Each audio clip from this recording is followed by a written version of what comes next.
the silence around boys who are sexually abused, and the damage it causes.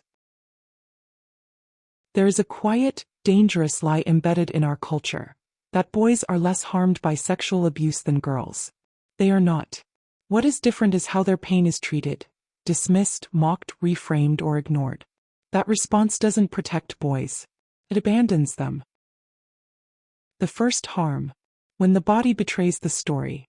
One of the most silencing aspects of male childhood sexual abuse is something almost no one explains honestly. The body can respond sexually during trauma. Erections, ejaculation, and physical arousal are not evidence of desire. They are involuntary reflexes driven by the nervous system under extreme stress. The brain's survival circuitry does not ask permission or assign meaning. It reacts. For boys, this physiological reality becomes a psychological trap. They grow up thinking, if my body responded, maybe I wanted it. If I wanted it, maybe it wasn't abuse. If it wasn't abuse, I have no right to be hurt. That confusion alone can fracture identity for decades. When the abuser is male, confusion weaponized. When boys are abused by men, the trauma is often compounded by fear, not just of what happened but of what it might mean. Instead of being told the truth, that abuse does not determine sexual orientation, many boys absorb silence, jokes, or suspicion. The result is not clarity, it's overcompensation.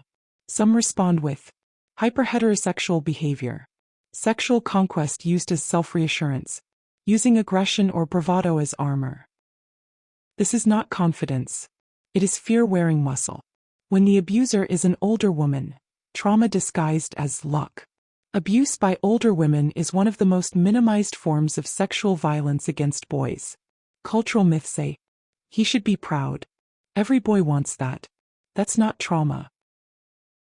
But trauma does not disappear because society claps instead of listens.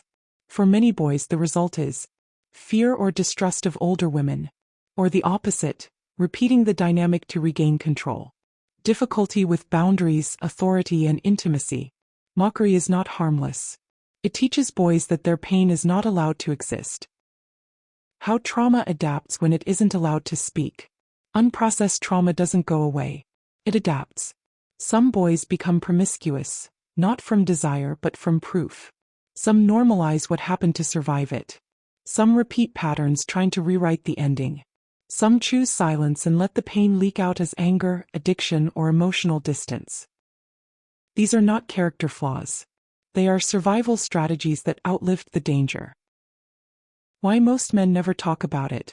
Men are not silent because they are unaffected. They are silent because disclosure often brings laughter, minimization, questions about masculinity, doubt instead of care. So many carry this alone, projecting unresolved pain outward, onto partners, children, or themselves. Silence does not mean healing. It means the wound learned to hide. What real healing requires. Not platitudes. Not toughness. Not erasure. Healing begins with calling it what it is. Abuse. Explaining the body's responses without shame. Separating trauma from identity. Allowing men to speak without ridicule or suspicion. Boys do not need to be tougher. They need to be believed. The truth we avoid. Boys are not less traumatized, they are less protected. And until we stop minimizing their harm, we will keep wondering why so many men carry anger, confusion, and pain they cannot name. This silence is not neutral. It is active damage. Closing. If you're a man who has never spoken about what happened to you, your body's response was not consent. Your confusion was not weakness. Your silence was learned, not chosen. And if you're someone who hears a boy or man disclose this truth, what you say next matters more than you realize.